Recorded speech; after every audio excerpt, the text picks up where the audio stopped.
ਅਗਲੀ ਗੱਲ ਕਰੀਏ ਇਸੇ ਵਰਤਾਰੇ ਦੇ ਵਿੱਚੋਂ ਇੱਕ ਹੋਰ ਅਹਿਮ ਖਬਰ ਦੇ ਬਾਰੇ, ਜਿਹਦੇ ਬਾਰੇ ਜਾਣਨਾ ਜ਼ਰੂਰੀ ਹੈ ਤੇ ਲੋਕਾਂ ਨੂੰ ਵੀ ਉਹਦੇ ਬਾਰੇ ਪਤਾ ਲੱਗਣਾ ਚਾਹੀਦਾ। ਸ਼ਰਮਾ ਜੀ, ਦਿੱਲੀ ਸੀਲ ਹੈ, ਇੰਟਰਨੈਟ ਬੰਦ ਹੋਣ ਦੀਆਂ ਖਬਰਾਂ ਤੱਕ ਆ ਰਹੀਆਂ ਨੇ ਤੇ ਫੋਰਸ ਦੇ ਬਾਰੇ ਸੁਣਨ ਦੇ ਵਿੱਚ ਆ ਰਿਹਾ ਵੀ ਪੱਛਮੀ ਬੰਗਾਲ ਤੱਕ ਦੀ ਵੀ ਫੋਰਸ ਬੁਲਾ ਲਈ ਗਈ ਹੈ ਜੀ। ਬਿਲਕੁਲ, ਜਿਵੇਂ ਪੱਛਮੀ ਬੰਗਾਲ 'ਚ ਬੀਜੇਪੀ ਦਾ ਰਾਜ ਆ, ਉਹ ਵੀ ਕਿਸੇ ਕੋਈ ਨੂੰ ਨਾ ਬੁਲਾ ਫਾਇਦਾ ਤਾਂ ਸਕਦੇ ਨੇ। ਚੱਕਣਗੇ, ਸਹੀ ਗੱਲ ਆ। ਹਾਂ, ਦੇਖੋ ਦਿੱਲੀ ਦੇ ਵਿੱਚ ਦਰਿਆਫਤੀ ਅਜੇ ਵੀ ਜੁਟੇ ਹੋਏ ਨੇ, ਉਹ ਇਕੱਠੇ ਨੇ। ਤੇ ਮੈਂ ਜਿਵੇਂ ਪਹਿਲਾਂ ਗੱਲ ਕਰ ਰਿਹਾ ਸੀਗਾ ਕਿ ਸਾਰੇ ਕਾਕਰੋਚ ਦੇ ਵਰਕਰ ਨਹੀਂ ਹੈਗੇ, ਉਹ 'ਚ ਵੱਡੀ ਗਿਣਤੀ 'ਚ ਲੋਕ ਕਹਿ ਰਹੇ ਨੇ ਕਿ ਸਾਡੇ ਮਾਪੇ RSS ਨਾਲ ਨੇ, ਸਾਡੇ ਮਾਪੇ BJP ਨਾਲ ਨੇ, ਅਸੀਂ ਘਰੇ ਵੀ ਪ੍ਰਦਰਸ਼ਨ ਕਰਕੇ ਆ ਰਹੇ ਹਾਂ, ਸਹੀ ਹੈ, ਉੱਥੋਂ ਨਿਕਲ ਕੇ ਤਾਂ ਆ ਰਹੇ ਹਾਂ, ਅਸੀਂ ਘਰੇ ਵੀ ਜੰਗ ਲੜ ਰਹੇ ਹਾਂ, ਹੈਨਾ। ਤੇ ਇਹਦੇ ਵਿੱਚ ਵੱਡੀ ਗਿਣਤੀ 'ਚ ਆਮ ਘਰਾਂ ਦੇ ਜਵਾਕ, ਸਧਾਰਨ ਘਰਾਂ ਦੇ ਜਵਾਕ ਆ ਰਹੇ ਨੇ। ਮਤਲਬ ਸਾਰੀ ਦਿੱਲੀ ਦੇ ਵਿੱਚ ਹਾਹਾਕਾਰ ਹੋਵੇ, ਦੁਨੀਆ ਭਰ ਦਾ ਮੀਡੀਆ ਨੂੰ ਕਵਰ ਕਰ ਰਿਹਾ ਹੋਵੇ, ਔਰ ਚੀਫ ਜਸਟਿਸ ਸਾਹਿਬ ਨੂੰ ਪਤਾ ਹੀ ਨਹੀਂਗਾ ਕੁਛ, ਜੱਜ ਸਾਹਿਬਾਨਾਂ ਨੂੰ ਪਤਾ ਹੀ ਨਹੀਂਗਾ ਕੁਛ ਕਿ ਹਾਂ ਕੀ ਹੋ ਰਿਹਾ। ਬਿਲਕੁਲ, ਵੀਡੀਓ ਇਹਨਾਂ ਨੇ ਕੀ ਦਿਖਾਉਣੀ, ਤੁਸੀਂ ਤਾਂ ਪਹਿਲਾਂ ਦੇਖੀ, ਤੁਸੀਂ ਆਪ ਕਹਿੰਦੇ ਵਕੀਲ ਨੂੰ ਕਿਹਾ ਮੈਂ ਦੇਖੀਆਂ ਨੇ, ਮੈਨੂੰ ਪਤਾ ਹੈ। ਸੋ ਇਸ ਲਈ ਜਦੋਂ ਇਹੀ ਸਥਿਤੀ ਹੋ ਜਾਵੇ, ਫਿਰ ਸਾਰੀਆਂ ਚੀਜ਼ਾਂ ਦੀ ਅਣਦੇਖੀ ਹੁੰਦੀ ਹੈ। ਹੁਣ ਦਿੱਲੀ ਦੇ ਵਿੱਚ 16 ਤੋਂ ਵੱਧ ਮੈਟਰੋ ਸਟੇਸ਼ਨ ਬੰਦ ਨੇ, ਸੀਲ ਨੇ। ਠੀਕ ਹੈ ਜੀ। ਮਤਲਬ ਉਸ ਸਟੇਸ਼ਨ ਵੱਲ ਨੂੰ ਜਾਂ ਕਿਸੇ ਵੀ ਮੈਟਰੋ ਸਟੇਸ਼ਨ, ਰੇਲਵੇ ਸਟੇਸ਼ਨ ਤੇ, ਬੱਸ ਅੱਡੇ ਤੇ, ਰਿਕਸ਼ੇ, ਟੈਂਪੂ, ਬਾਜ਼ਾਰ, ਚੌਂਕ 'ਚ ਕਿਤੇ ਵੀ ਕੋਈ ਪਿੱਠੂ ਬੈਗ ਵਾਲਾ ਨੌਜਵਾਨ ਦਿਖ ਜਾਂਦਾ, ਪੁਲਿਸ ਭੱਜ ਕੇ ਪੈਂਦੀ ਉਹਨਾਂ ਨੂੰ, ਜਿਵੇਂ ਗਲੀ 'ਚੋਂ ਕੋਈ ਬਾਹਰਲਾ ਬੰਦਾ ਆ ਜਾਵੇ ਉਹਨੂੰ ਕੁੱਤੇ ਪੈ ਜਾਂਦੇ ਨੇ। ਸਹੀ ਹੈ, ਆਹ ਸਥਿਤੀ ਹੋਈ ਪਈ ਹੈ। ਸਹੀ ਹੈ। ਉਹਨਾਂ ਨੂੰ ਹਰ ਨੌਜਵਾਨ ਬੱਚਾ ਜੰਤਰ ਮੰਤਰ ਵੱਲ ਨੂੰ ਜਾਂਦਾ ਦੇਖਦਾ, ਉਹਨੂੰ ਘੇਰ ਘੇਰ ਕੇ ਪੁੱਛਦੇ ਨੇ, ਉਹਦਾ ਬੈਗ ਚੈੱਕ ਕਰਦੇ ਨੇ, ਰੋਕਦੇ ਨੇ। ਆਹ ਸਥਿਤੀ ਹੈ ਦਿੱਲੀ ਦੇ ਵਿੱਚ। ਰਾਤ ਕਨੌਟ ਪਲੇਸ ਦੇ ਵਿੱਚ ਫਿਰ ਪੱਥਰਬਾਜ਼ੀ ਹੋਈ ਹੈ, ਰਾਤ ਫਿਰ ਕਨੌਟ ਪਲੇਸ ਦੇ ਵਿੱਚ ਅਥਰੂ ਗੈਸ ਦੇ ਗੋਲੇ ਦਾਗੇ ਗਏ ਨੇ। ਠੀਕ ਹੈ ਜੀ। ਬੱਚੇ ਬਾਰ-ਬਾਰ ਸਵਾਲ ਕਰਦੇ ਨੇ ਕਿ ਸਾਨੂੰ ਦੱਸ ਦਿਓ, ਜਿੱਥੇ ਅਸੀਂ ਪ੍ਰਦਰਸ਼ਨ ਕਰਦੇ ਉਹਦੇ ਆਲੇ ਦੁਆਲੇ ਇਹ ਟਿੱਪਰ ਲਿਆ ਕੇ ਪੱਥਰਾਂ ਦੇ ਕੌਣ ਖੜਾਉਂਦਾ? ਸਹੀ ਹੈ ਜੀ, ਬਿਲਕੁਲ। ਉਹ ਕੌਣ ਲੈ ਕੇ ਆਉਂਦਾ? ਸਾਨੂੰ ਇਹ ਤਾਂ ਜਵਾਬ ਦੇ ਦਿਓ। ਪਹਿਲਾਂ ਤਾਂ ਸਿਵਲ ਵਰਦੀ ਵਾਲਾ ਮਾਮਲਾ ਆ ਰਿਹਾ ਸੀ ਕਿ ਚੈੱਕ ਵਾਲੀਆਂ ਕਮੀਜ਼ਾਂ ਪਾਈਆਂ ਜੀ, ਰੰਗ ਵਾਲੀਆਂ ਕਮੀਜ਼ਾਂ ਪਾਈਆਂ ਜੀ, ਹੈਲਮਟ ਪਾਏ ਨੇ ਜੀ, ਮੂੰਹ ਤੇ ਰੁਮਾਲ ਬੰਨੇ ਨੇ। ਕੱਲ 2 ਵੀਡੀਓ ਮੇਰੇ ਸਾਹਮਣੇ ਆਈਆਂ, ਪੈਰਾਂ 'ਚ ਚੱਪਲਾਂ ਨੇ ਉਹਨਾਂ ਦੇ। ਹਾਂਜੀ, ਬਿਲਕੁਲ। ਤੇ ਇੱਥੋਂ ਅੰਦਾਜ਼ਾ ਲਾ ਲਓ, ਇਹਦਾ ਮਤਲਬ ਪਹਾੜੇ ਤੇ ਲਿਆਂਦੇ ਵੇ ਬੰਦੇ ਨੇ। ਕਿ ਜੇ ਉਹ, ਮੈਂ ਕਹਿੰਦਾ ਪੁਲਿਸ ਵਾਲੇ ਵੀ ਹੁੰਦੇ ਕਿ ਸਿਵਲ ਵਰਦੀ 'ਚ, ਤਾਂ ਵੀ ਪੁਲਿਸ ਵਾਲਿਆਂ ਨੂੰ ਪਤਾ ਹੁੰਦਾ ਇਹ ਜੇ ਪ੍ਰਦਰਸ਼ਨ ਜਾਣ ਲੱਗੇ ਬੂਟ ਪਾ ਕੇ ਜਾਣਾ ਹੁੰਦਾ। ਸ਼ੂ ਪਾ ਕੇ ਜਾਣਾ, ਬਿਲਕੁਲ ਸਹੀ। ਪੁਲਿਸ ਦੀ ਵਰਦੀ ਦਾ ਪ੍ਰੋਟੋਕੋਲ ਵੀ ਹੁੰਦਾ ਜੀ। ਮੈਂ ਕਹਿੰਦਾ ਜੇ ਤੁਸੀਂ ਵਰਦੀ 'ਚ ਨਹੀਂ ਵੀ ਹੈਗੇ ਤਾਂ ਵੀ ਤੁਸੀਂ ਘਰ ਵਾਲੇ ਬੂਟ ਪਾਏ ਹੁੰਦੇ। ਪਰ ਮਤਲਬ ਕਿ ਇੱਥੋਂ ਤੱਕ ਜੇ ਵਰਤਾਰੇ ਦਾ ਮਤਲਬ ਜਿਵੇਂ ਲੇਬਰ ਚੌਂਕ 'ਚੋਂ ਲੇਬਰ ਚੱਕੀ ਹੁੰਦੀ ਹੈ, ਉਵੇਂ ਚੱਕੇ ਨੇ ਬੰਦੇ। ਜਾਂ ਪੁਲਿਸ ਜਿਨ੍ਹਾਂ ਨੂੰ ਕਿਸੇ ਮਾਮਲੇ 'ਚ ਫੜਦੀ ਆ, ਫਿਰ ਉਹਨਾਂ ਨੇ ਯਾਰਾਨਾ ਪਗਾਉਂਦੀ ਆ, ਉਹਨਾਂ ਨੂੰ ਇਸ ਪਹਾੜੇ ਤੇ ਰੱਖ ਲੈਂਦੀ ਹੈ। ਉਹ ਕੰਮ ਹੈ ਕਿ ਜੇ ਕਤਰੀ ਤੁਹਾਡੇ ਲਈ ਕੰਮ ਕਰ ਲਾਂਗੇ, ਗੁੰਡੇ ਤੁਹਾਡੇ ਲਈ ਕੰਮ ਕਰ ਲਾਂਗੇ, ਇਹਦਾ ਜਵਾਬ ਕੌਣ ਦੇਗਾ?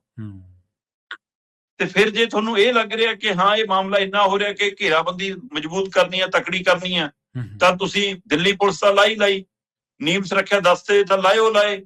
ਹੁਣ ਕਹਿੰਦੇ ਜੀ 20 ਟੁਕੜੀਆਂ ਪੱਛਮੀ ਬੰਗਾਲ ਤੋਂ ਬੁਲਾਈਆਂ। ਠੀਕ ਹੈ, ਇੱਥੋਂ ਅੰਦਾਜ਼ਾ ਲਾ ਲਓ। ਸੋ ਇਹਦਾ ਮਤਲਬ ਤੁਸੀਂ ਬੱਚਿਆਂ ਨਾਲ ਕਿਵੇਂ ਨਜਿੱਠਣਾ ਚਾਹੁੰਦੇ ਹੋ? ਤੁਸੀਂ ਉਹਨਾਂ ਦੀ ਗੱਲ ਨਹੀਂ ਸੁਣਨਾ ਚਾਹੁੰਦੇ ਜੀ। ਮੈਨੂੰ ਜਾਣਕਾਰੀ ਮਿਲ ਰਹੀ ਸੀ ਕਿ JP ਨੱਡਾ ਜੀ ਨੇ ਸੰਪਰਕ ਸਾਧਿਆ ਇਹਨਾਂ ਨਾਲ ਕਿ ਆਜੋ ਆਪਾਂ ਦੁਬਾਰਾ ਗੱਲ ਕਰਦੇ ਹਾਂ। ਠੀਕ ਹੈ। ਇਹ ਕਹਿੰਦੇ ਜੀ ਉਦੋਂ ਕਰਤਾ ਲਈ 2 ਵਾਰ ਗੱਲ, ਤੁਹਾਡਾ ਗੱਲ ਹੋ ਰਹੀ ਸੀ, ਤੁਹਾਡੀ ਪੁਲਿਸ ਬਾਹਰ ਕੀ ਕਰ ਰਹੀ ਸੀ? ਜਦੋਂ ਗੱਲਬਾਤ ਲਈ ਬੁਲਾਇਆ ਤਾਂ ਉਹਦਾ ਮਤਲਬ ਹੁੰਦਾ ਪੁਲਿਸ ਨੂੰ ਕਿਹਾ ਜਾਂਦਾ ਕਿ ਕੋਈ ਐਕਸ਼ਨ ਨਹੀਂ ਕਰਨਾ ਹੁੰਦੇ, ਰੁਕ ਜਾਓ, ਸਾਡੀ ਗੱਲ ਹੋ ਰਹੀ ਹੈ। ਜੀ। ਅਭਿਜੀਤ ਦੀਪਕੇ ਨੇ ਤਾਂ ਮਿੰਟ ਨਹੀਂ ਲਾਇਆ ਨਾ, ਸਾਡੀ ਗੱਲ ਤੁਰ ਪਈ ਜੀ, ਮੈਂ ਭੁੱਖ ਹੜਤਾਲ ਤੋੜਤੀ। ਉਹਨੇ ਤਾਂ ਕਹਿ ਵੀ ਦਿੱਤਾ ਕਿ ਜੀ ਜਿੰਨੀ ਦੇਰ ਸਾਡੀ ਗੱਲ ਚੱਲ ਰਹੀ ਹੈ ਇਸ ਲਈ ਉਹਨੇ ਅਸੀਂ ਪ੍ਰਦਰਸ਼ਨ ਰੋਕਦੇ ਹਾਂ। ਪਰ ਸਰਕਾਰ ਨੇ ਨਹੀਂ ਨਾ ਕਿਹਾ ਕਿ ਪੁਲਿਸ ਦੀ ਕਾਰਵਾਈ ਰੋਕਦੇ ਹਾਂ, ਲਾਠੀਆਂ ਭਰਾਉਣੀਆਂ ਰੋਕਦੇ ਹਾਂ। ਬਿਲਕੁਲ। ਤੇ ਅਭਿਜੀਤ ਦੀਪਕੇ ਹੁਣ ਜੋ ਮਰਜ਼ੀ ਕਹੀ ਜਾਵੇ, ਉਹਦੇ ਹੱਥ ਬਸ ਨਹੀਂ ਹੈਗਾ। ਬਿਲਕੁਲ। ਕਿਉਂਕਿ ਉਹ ਕਿਸੇ ਉਸ ਨੀਤੀ ਦੇ ਤਹਿਤ ਨਹੀਂ ਚੱਲ ਪਾ ਰਿਹਾ ਜਿਹੜੀ ਨੀਤੀ ਦੇ ਤਹਿਤ ਅੰਦੋਲਨ ਚੱਲਦੇ ਨੇ। ਇੱਕ ਟੀਮ ਹੋਵੇ, ਸੁਹਿਰਦ ਲੋਕ ਹੋਣ, ਜਿਹੜੇ ਸਟੇਜ ਤੋਂ ਐਲਾਨ ਕਰਨ, ਸਾਰੇ ਉਹਨਾਂ ਦੀ ਗੱਲ ਮੰਨਣ। ਉਹਦੇ ਵਿੱਚ ਕਈ ਆਪਣਾ ਪ੍ਰੋਪੋਗੰਡਾ ਪਾਲ ਰਹੇ ਨੇ। ਸਹੀ ਹੈ ਜੀ। ਉਹ 'ਚ ਕਈ ਇਹਨਾਂ ਦੇ ਅੰਦੋਲਨ ਨੂੰ ਵਿਗਾੜਨ ਦੀ ਕੋਸ਼ਿਸ਼ ਕਰ ਰਹੇ ਨੇ। ਸੋ ਮੁੱਖ ਮੁੱਦਿਆਂ ਤੋਂ ਭਟਕਾਉਣ ਦੀ ਕੋਸ਼ਿਸ਼ ਕਰ ਰਹੇ ਨੇ। ਅਜਿਹੇ ਦੇ ਵਿੱਚ ਫਿਰ ਕੁਝ ਵੀ ਹੋ ਸਕਦਾ। ਪੁਲਿਸ ਇਹੀ ਮੌਕੇ ਤਲਾਸ਼ਦੀ ਹੈ। ਜੋ ਮੈਂ ਰਾਕੇਸ਼ ਟਿਕੈਤ ਨੂੰ ਸੁਣ ਰਿਹਾ ਸੀਗਾ, ਉਹ ਕਹਿੰਦਾ ਵੀ ਮੈਂ ਤਾਂ ਇਹਨਾਂ ਨੂੰ ਸਲਾਹ ਇਹੀ ਦਿੱਤੀ ਹੈ ਕਿ ਧਿਆਨ ਰੱਖਿਓ, ਤੁਹਾਡੇ 'ਚ ਜੇ ਕੋਈ ਜਵਾਕ ਆਪਣੇ ਹੱਥ 'ਚ ਪੱਥਰ ਲੈ ਕੇ ਖੜਾ ਜਾਂ ਲਾਠੀ ਸੋਟੀ ਲੈ ਕੇ ਖੜਾ ਜਾਂ ਮਤਲਬ ਤੁਹਾਡਾ ਨਹੀਂਗਾ ਉਹ ਜੀ, ਇਹ ਪਛਾਣ ਜ਼ਰੂਰ ਰੱਖਿਓ। ਸੋ ਇਹਦੇ ਵਿੱਚ ਮੈਂ ਦੇਖ ਰਿਹਾ ਸੀਗਾ ਕਿ ਇੱਕ ਤਾਂ ਸੋਨਮ ਵਾਂਗਚੁਕ ਹੋਰਾਂ ਨੂੰ ਉਹਨਾਂ ਨੇ ਅਪੀਲ ਕੀਤੀ ਆ। ਠੀਕ ਹੈ ਜੀ, ਕਿ ਤੁਸੀਂ ਮਰਨ ਵਰਤ ਆਪਣਾ ਛੱਡ ਦਿਓ ਜੀ, ਕਿਉਂਕਿ ਤੁਹਾਡੀ ਲੋੜ ਹੈ, ਅੰਦੋਲਨ ਵੱਡਾ ਚੱਲੇਗਾ। ਤੇ ਸੋਨਮ ਵਾਂਗਚੁਕ ਨੇ ਕਿਹਾ ਕਿ ਸਰਕਾਰ ਮੈਨੂੰ ਯਕੀਨ ਦਿਵਾ ਦੇਵੇ ਕਿ ਹਾਂ ਉਹ ਦੁਬਾਰਾ ਬੱਚਿਆਂ ਨਾਲ ਅਜਿਹਾ ਵਿਵਹਾਰ ਨਹੀਂ ਕਰੂਗੀ, ਮੈਂ ਆਪਣਾ ਮਰਨ ਵਰਤ ਤੋੜਨ ਲਈ ਤਿਆਰ ਹਾਂ। ਤੇ ਇੱਧਰ ਆਪਾਂ 20 ਟੁਕੜੀਆਂ ਦੀ ਗੱਲ ਕਰ ਰਹੇ ਹਾਂ ਤੇ ਕਰੀਬ 2000 ਤੋਂ ਵੱਧ ਜਵਾਨ ਪੱਛਮੀ ਬੰਗਾਲ ਤੋਂ ਬੁਲਾਏ ਨੇ, ਜਿਹੜੀਆਂ 20 ਟੁਕੜੀਆਂ ਆਈਆਂ ਨੇ ਕਹਿੰਦੇ। ਠੀਕ ਹੈ ਜੀ, ਹੈ ਨਾ। ਇਹਦੇ ਵਿੱਚ ਹੀ ਫਿਰ ਮਤਲਬ ਕਿ ਦਿੱਲੀ ਦੇ ਵਿੱਚ ਸੁਰੱਖਿਆ ਪ੍ਰਬੰਧਨ ਲੈ ਕੇ 16 ਮੈਟਰੋ ਸਟੇਸ਼ਨ ਸੀਲ ਕੀਤੇ ਹੋਏ ਨੇ। ਹਾਲਾਂਕਿ ਕੁਝ ਸ਼ਾਮ ਨੂੰ ਜਦੋਂ 4-5 ਵੱਜਦੇ ਨੇ, ਛੁੱਟੀ ਦਾ ਟਾਈਮ, ਉਸ ਸਮੇਂ ਜਾਣ ਵਾਲੇ ਹਵਾਲੇ ਨਾਲ ਖੋਲ ਵੀ ਦਿੰਦੇ ਨੇ, ਪਰ ਬਾਕੀ ਬੰਦ ਨੇ ਜੀ। ਦਿੱਲੀ ਦੇ ਵਿੱਚ ਕਾਂਗਰਸ ਜਨਤਾ ਪਾਰਟੀ ਦੇ ਪ੍ਰਦਰਸ਼ਨ ਦੌਰਾਨ RAF ਦੇ ਇੱਕ ਜਵਾਨ ਦੇ ਉੱਤੇ ਹਮਲੇ ਦੇ ਨਾਂ ਦੇ ਉੱਤੇ ਇੱਕ FIR ਹੋਈ, ਤੇ ਕੱਲ ਰਾਤ ਤੱਕ ਮੈਨੂੰ ਪਤਾ ਲੱਗਿਆ ਕਿ 10 FIR ਵੱਖ-ਵੱਖ ਥਾਣਿਆਂ 'ਚ ਇਹਨਾਂ ਬੱਚਿਆਂ ਤੇ ਕਰਤੀਆਂ। ਜ਼ਖਮੀ ਵੀ ਏ, ਕੁੱਟੇ ਵੀ ਏ, ਸਹੀ ਹੈ। ਤੇ ਵਾਲਾ ਠੀਕ ਹੈ, ਜਦੋਂ ਇਹੋ ਜਿਹਾ ਕੁਝ ਹੋਊਗਾ, 'ਚ ਲੱਗੀ ਹੋਊਗੀ, ਉਹ 'ਚ 1000 ਬੱਚਿਆਂ ਵਿੱਚ 10 ਨੂੰ ਗੁੱਸਾ ਵੀ ਆਏਗਾ, ਕਿਸੇ ਨੇ ਧੱਕਾ ਵੀ ਦਿੱਤਾ ਹੋਊਗਾ, ਕਿਸੇ ਨੇ ਸੋਟੀ ਵੀ ਖੋਈ ਹੋਊਗੀ, ਹੈ ਨਾ। ਹੁਣ ਇਹ ਸਾਰਾ ਕੁਝ ਹੋਇਆ ਹੋਊਗਾ, ਪਰ ਉਹ ਤਾਂ ਨਿਹੱਥੇ ਸੀ, ਹਮਲਾਵਰ ਤੁਸੀਂ ਸੀ।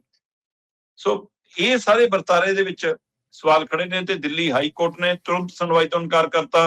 ਆਪਾਂ ਸੁਪਰੀਮ ਕੋਰਟ ਦੇ ਹਵਾਲੇ ਨਾਲ ਗੱਲ ਕਰਕੇ ਹਟੇ, ਉਹਨੇ ਤੁਰੰਤ ਸੁਣਵਾਈ ਤੋਂ ਇਨਕਾਰ ਕਰਤਾ, ਤੇ JP ਨੱਡਾ ਨੇ ਵਾਰ-ਵਾਰ ਸੱਦਾ ਦਿੱਤਾ ਇਹਨੂੰ ਗੱਲਬਾਤ ਦਾ।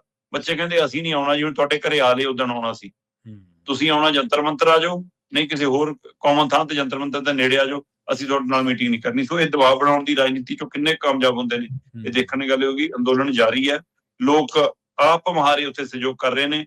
ਇਹ ਮਤਲਬ ਉੱਥੇ ਜਾ ਕੇ ਜਿਹੜੇ ਨਾਰਮਲ ਵਿਚਾਰੇ ਕੋਈ ਰੇਹੜੀ ਫੜੀ ਲਾਉਣ ਵਾਲੇ ਨੇ, ਉਹ ਵੀ ਉੱਥੇ ਉਹਨਾਂ ਲਈ ਖੜੇ ਨੇ ਕਿ ਖਾਓ ਜੋ ਖਾਣਾ ਹੈ ਨਾ। ਉਹ ਤੋਂ ਇਲਾਵਾ ਸੰਸਥਾਵਾਂ, ਧਾਰਮਿਕ ਸੰਸਥਾਵਾਂ, ਸਿੱਖ ਸੰਸਥਾਵਾਂ, ਮਤਲਬ ਕਿਸਾਨ ਜਥੇਬੰਦੀਆਂ ਦੇ ਨੁਮਾਇੰਦੇ ਜਾਂ ਆਮ ਕਾਰੋਬਾਰੀ ਵਪਾਰੀ ਲੋਕ, ਉਹ ਆਪਣੇ ਵੱਲੋਂ ਸਮਾਨ ਭੇਜ ਰਹੇ ਨੇ। ਕੁਝ ਪਰਿਵਾਰਕ ਲੋਕ, ਮੈਂ ਬੜਾ ਇੱਕ ਨਵੇਕਲਾ ਤਰੀਕਾ ਦੇਖਿਆ ਕਿ ਇਹ ਮਾਡਰਨ ਜਵਾਕ ਨੇ ਤੇ ਮਾਡਰਨ ਲੋਕ ਹੀ ਫਿਰ ਉਸੇ ਤਰੀਕੇ ਨਾਲ, ਉਹ ਕਹਿੰਦੇ ਵੀ ਉੱਥੋਂ ਸਵੀਗੀ ਆ, ਜਮੈਟੋ ਜੋ ਹੁੰਦਾ, ਉਹਦੇ ਰਾਹੀਂ ਲੋਕ ਸਮਾਨ ਭੇਜ ਦਿੰਦੇ ਨੇ ਕਿ ਜਿਹਨੂੰ ਮਰਜ਼ੀ ਤੇ ਆਓ ਬਈ ਉੱਥੇ।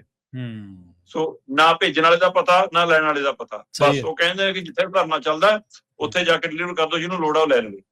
ਸੋ ਇਸ ਤਰੀਕੇ ਨਾਲ ਅੰਦੋਲਨ ਨੂੰ ਸਹਿਯੋਗ ਕੀਤਾ ਜਾ ਰਿਹਾ, ਪਰ ਸਰਕਾਰਾਂ ਦੀ ਅਣਦੇਖੀ ਤੇ ਸਿਸਟਮ ਦੀ ਅਣਦੇਖੀ ਦਾ ਨਤੀਜਾ ਇਹ ਹੈ ਕਿ ਇਹ ਮਾਮਲਾ ਵੱਡਾ ਹੋਏਗਾ। ਔਰ ਦਿੱਲੀ ਦੇ ਵਿੱਚ ਜਿਸ ਤਰ੍ਹਾਂ ਰਾਤ ਫਿਰ ਤਣਾਅ ਵਧਿਆ, ਰਾਤ 8:30 ਵਜੇ, ਉਹਦੇ ਨਾਲ ਅੱਜ ਫੇਰ ਫਿਕਰ ਖੜਾ ਕਿ ਅੱਜ ਦਿਨ ਚ ਚੜ੍ਹਦੇ ਨੂੰ ਕੀ ਹੋਏਗਾ। ਜੀ ਬਿਲਕੁਲ ਬਿਲਕੁਲ।